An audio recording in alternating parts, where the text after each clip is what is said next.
Multiple allele के part second ABO blood group system in human being के बारे में बात करेंगे। विद्यार्थियों,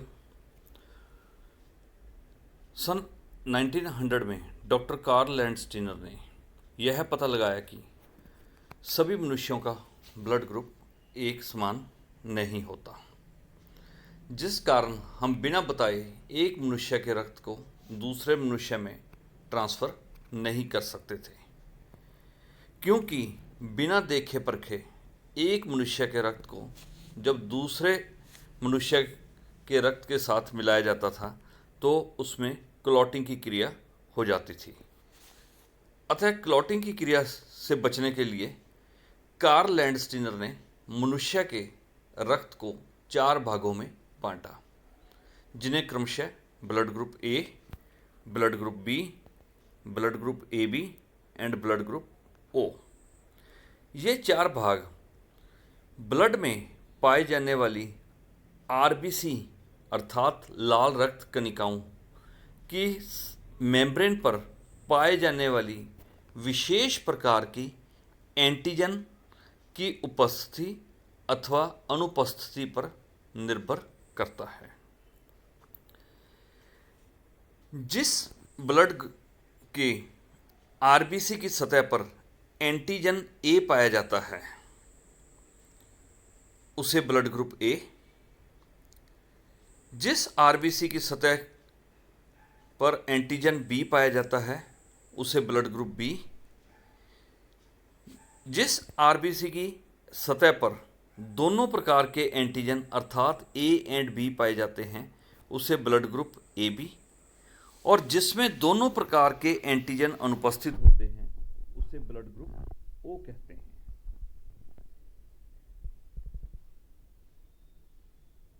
इसी ब्लड के प्लाज्मा में भी विशेष प्रकार की एंटीबॉडीज पाई जाती हैं, जैसा कि टेबल में दिखाया गया है। ए ब्लड ग्रुप वाले प्लाज्मा में antibody B, B blood group वाले ब्लड के प्लाज्मा में एंटीबॉडी ए, जबकि ए बी ब्लड ग्रुप वाले ब्लड के प्लाज्मा में दोनों ही एंटीबॉडी एब्सेंट होती हैं, जबकि ओ ब्लड ग्रुप वाले ब्लड के प्लाज्मा में दोनों प्रकार की एंटीबॉडी अर्थात antibody A and antibody B पाई जाती हैं। यह ऐसा संयोग है कि एंटीजन और एंटीबॉडी की प्रेजेंस के कारण एक ही ब्लड ग्रुप में आपस में एग्लूटिनेशन अर्थात क्लॉटिंग की क्रिया नहीं होती। मनुष्य के ब्लड ग्रुप का लक्षण मुख्यतः 3 एलील के द्वारा नियंत्रित होता है। ये 3 एलील क्रमशः LA, LB तथा LO है। LA एलील एंटीजन A को, LB एलील एंटीजन B को निर्धारित करता है, जबकि LA एलील दोनों एंटीजन की अनुपस्थिति को निर्धारित करता है। यहाँ पर L अक्षर को हमने लैंडस्टीनर के सम्मान में दिया है, क्योंकि ब्लड ग्रुप की खोज कार्ल लैंडस्टीनर द्वारा सन 1900 में की गई थी। इसके लिए उन्हें नोबेल प्राइज भी मिला था। LA एलील तथा LB एलील दोनों आपस में कोडोमिनेंट अर्थात सह प्रभावी होते हैं, जबकि ये दोनों एलील LO पर प्रभावी होते हैं। इस प्रकार हम देखते हैं कि ब्लड ग्रुप का निर्धारण क्रमशः 3 एलील द्वारा होता है, जिस कारण इसमें संभावित जीनोटाइप की संख्या 6 होती है, जो कि हमने इससे पहले चैप्टर में एक विशेष सूत्र द्वारा जीनोटाइप के निर्धारण का पता लगाया था। यहाँ पर दिए गए टेबल में 6 जीनोटाइप में 3 जीनोटाइप होमोजाइगस प्रकार के होते हैं, जबकि 3 जीनोटाइप हेट्रोजाइगस प्रकार के होते हैं। ब्लड ग्रुप के जीनोटाइप का मेंडल के वंशागति नियमों के अंतर्गत वंशागति करते हैं, अर्थात ये ब्लड ग्रुप एक पीढ़ी से दूसरी पीढ़ी तक मेंडल के नियमों का पालन करते हुए स्थानांतरित होते हैं। फॉर एग्जांपल, इस टेबल में अगर ए ब्लड ग्रुप वाले व्यक्ति की शादी बी ब्लड ग्रुप वाली स्त्री से होती है तो उनमें चारों प्रकार का ब्लड ग्रुप पाया जाएगा, क्योंकि इस क्रॉस में हमने हेट्रोजाइगस ए ब्लड ग्रुप वाले का cross heterozygous B blood group वाली स्त्री से करवाया है, जिससे निम्न टेबल में दिखाई दे रहे चारों प्रकार के ब्लड ग्रुप प्राप्त होते हैं। नेक्स्ट है कि अगर ए ब्लड ग्रुप वाले व्यक्ति का ओ ब्लड ग्रुप वाले व्यक्ति के साथ क्रॉस होता है तो उसमें प्रोजेनी की संभावना निम्न प्रकार से होती है। जब ए ब्लड ग्रुप वाले होमोजाइगस ए ब्लड ग्रुप वाले व्यक्ति की शादी ओ ब्लड ग्रुप वाली स्त्री से होती है तो उनमें बच्चों का संभावित ब्लड ग्रुप ए ही होगा। सेकंड टॉपिक में बी ब्लड ग्रुप वाले व्यक्ति की शादी जब ओ ब्लड ग्रुप वाले व्यक्ति से होती है तो उसमें दी गई तालिका के अनुसार बच्चों का ब्लड ग्रुप पाया जाएगा। इस प्रकार थर्ड एग्जांपल में ए ब्लड ग्रुप वाले पर्सन का cross A B blood group वाली स्त्री से करवाने पर उसमें ए बी प्रकार के ब्लड ग्रुप की वाले बच्चों की उत्पत्ति होती है।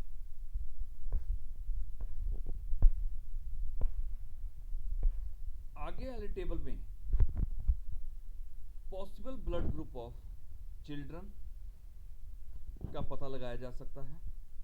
फॉर एग्जांपल, अगर दोनों पेरेंट्स का ब्लड ग्रुप ए है तो बच्चों में संभावित ब्लड ग्रुप ए एंड ओ होगा, जबकि बी तथा ए बी की उत्पत्ति नहीं होगी।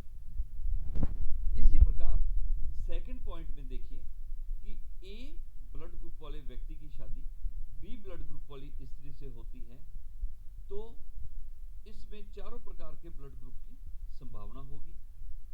ए ब्लड ग्रुप वाले व्यक्ति की शादी ए बी ब्लड ग्रुप वाली स्त्री से होती है तो इसमें बच्चों में 3 प्रकार का ब्लड ग्रुप ए, बी तथा ए बी होगा, जबकि इसमें ओ की संभावना नहीं होगी।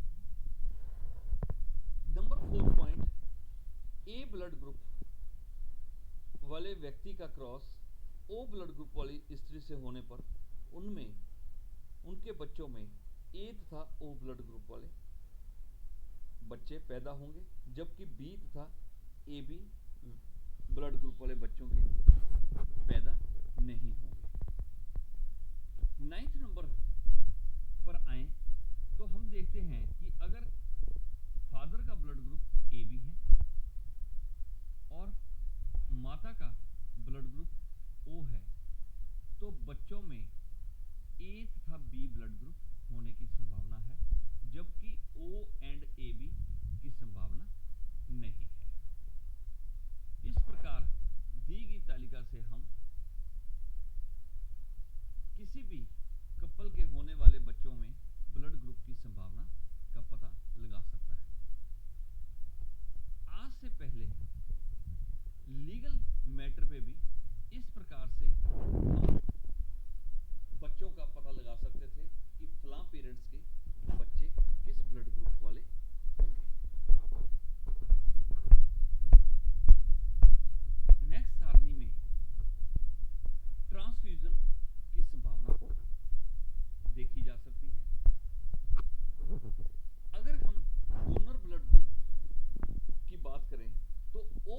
ग्रुप वाला व्यक्ति चारों प्रकार के ब्लड ग्रुप वाले व्यक्तियों को अपना ब्लड दे सकता है, परंतु ओ ब्लड ग्रुप वाला व्यक्ति सिर्फ ओ ब्लड ग्रुप वाले व्यक्ति से ही अपना ब्लड ले सकता है। इसलिए ओ ब्लड ग्रुप वाले व्यक्तियों को यूनिवर्सल डोनर कहते हैं। ए ब्लड ग्रुप वाला व्यक्ति ए ब्लड ग्रुप तथा ए बी ब्लड ग्रुप वाले व्यक्ति को ब्लड दे सकता है, जबकि ओ व ए ब्लड ग्रुप वाले व्यक्ति से ब्लड ले सकता है। इसी प्रकार बी ब्लड ग्रुप वाला व्यक्ति बी तथा ए बी ब्लड ग्रुप वाले व्यक्तियों को अपना ब्लड दे सकता है, जबकि ओ व बी ब्लड ग्रुप वाले व्यक्तियों से ब्लड ले सकता है। ए बी ब्लड ग्रुप वाला व्यक्ति सिर्फ ए बी ब्लड ग्रुप वाले व्यक्ति को ब्लड दे सकता है, जबकि यह व्यक्ति किसी भी ब्लड ग्रुप वाले व्यक्ति से ब्लड ले सकता है। इसलिए ए बी को यूनिवर्सल रेसिपिएंट कहते हैं। अगर उक्त तालिका में हम बिना देखे परखे एक व्यक्ति के ब्लड को दूसरे व्यक्ति के ब्लड में मिक्स कर देंगे तो उसमें क्लॉटिंग की क्रिया अर्थात एग्लूटिनेशन की क्रिया हो जाएगी। इसलिए ब्लड देते वक्त देने वाले व्यक्ति के ब्लड का पता लगाया जाता है एवं साथ ही ब्लड को लेने वाले व्यक्ति के ब्लड का भी पता लगाया जा सकता है। अन्यथा क्लॉटिंग की क्रिया होने से बिना देखे परखे ब्लड देने से क्लॉटिंग की क्रिया में होने से व्यक्ति की मृत्यु हो सकती है। विद्यार्थियों, अब हम multiple allele for RH factor के बारे में अध्ययन करेंगे। इससे पहले चैप्टर में हमने एबीओ ब्लड ग्रुप सिस्टम के बारे में अध्ययन किया था। RH फैक्टर की खोज कार्ल लैंडस्टीनर ने ES विनर के साथ मिलकर 1940 में की थी। उन्होंने अपने एक्सपेरिमेंट के दौरान रिसस मकाका नामक मदारी बंदर के ब्लड को गिनी पिग के ब्लड में ट्रांसफ्यूज किया और उन्होंने देखा कि रिसस मकाका के ब्लड ने गिनी पिग के ब्लड के साथ क्लॉटिंग की क्रिया प्रदर्शित की, अर्थात गिनी पिग के ब्लड में एक विशेष प्रकार की एंटीबॉडी विकसित हो जाती है जो कि रिसस मकाका मंकी के ब्लड को क्लॉट कर देती है। फिर उन्होंने अपने अगले प्रयोगों में लगभग 100 मनुष्य के ब्लड को 100 गिनी पिग के साथ एक्सपेरिमेंट किया और उन्होंने अपने एक्सपेरिमेंट के दौरान 100 मनुष्य के रक्त को 100 गिनी पिग के ब्लड के साथ मिक्स किया।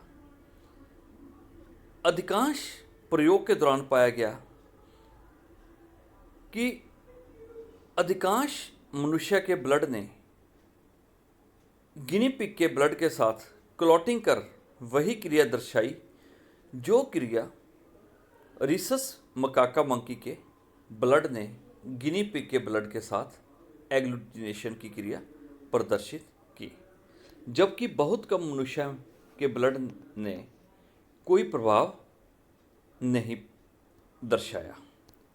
इससे लैंडस्टीनर तथा विनर ने यह निष्कर्ष निकाला कि अधिकांश मनुष्य के ब्लड में एक ऐसा फैक्टर पाया जाता है जो कि रिसस मकाका बंदर के ब्लड में पाया जाता है। इसलिए उन्होंने रिसस मकाका के सम्मान में उस फैक्टर का नाम RH फैक्टर रखा। फिर उन्होंने कहा कि जिन मनुष्य में यह विशेष एंटीजन अर्थात फैक्टर पाया जाता है उन्हें RH पॉजिटिव और जिनमें यह अनुपस्थित होता है उन्हें RH नेगेटिव कहते हैं। अगर विश्व भर में अध्ययन किया जाए तो यूरोपियन कंट्रीज़ के मनुष्य में लगभग 85% मनुष्य RH पॉजिटिव होते हैं, जबकि 15% मनुष्य RH नेगेटिव होते हैं। अगर हम भारत की बात करें तो भारत में लगभग 93% RH पॉजिटिव हैं, जबकि 7% RH नेगेटिव मनुष्य हैं। चाइना में यही रेशो 99%:1% की है। RH फैक्टर का बच्चे के जन्म में बहुत अधिक महत्व है।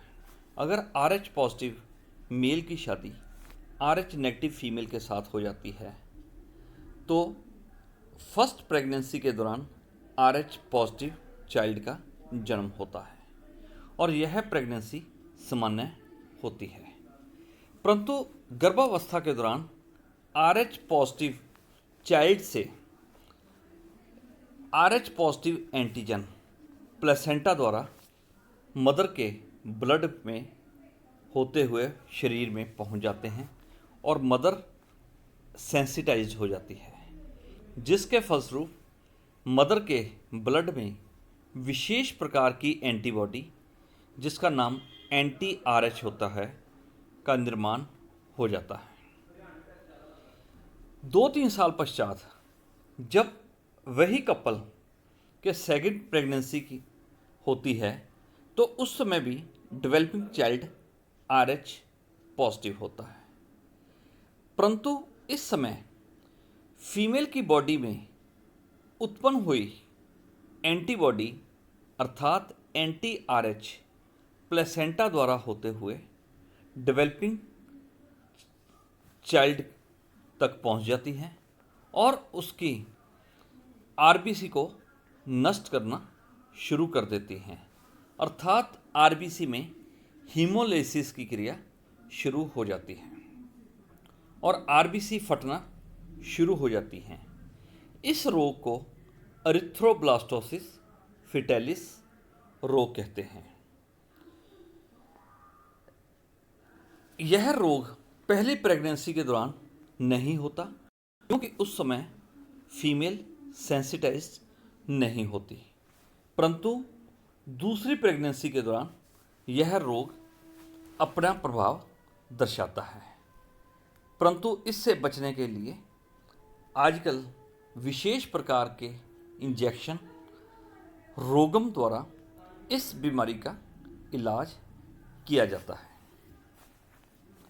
RH फैक्टर का निर्धारण भी लगभग 8 एलील द्वारा होता है, जिनमें 7 एलील क्रमशः R, R1, R2, R single dash, R double dash, RX, RZ, RY तथा स्मॉल r होते हैं। इन 8 एलील से लगभग 36 जीनोटाइप का निर्माण होता है, जिनमें 35 जीनोटाइप डोमिनेंट प्रकृति के होते हैं, जबकि एक जीनोटाइप अर्थात स्मॉल r रिसेसिव प्रकृति का होता है, जिससे अधिकांश मनुष्यों में, जैसा कि इंडिया में 93% मनुष्य RH पॉजिटिव होते हैं, जबकि 7% मनुष्य RH नेगेटिव होते हैं। Thank you.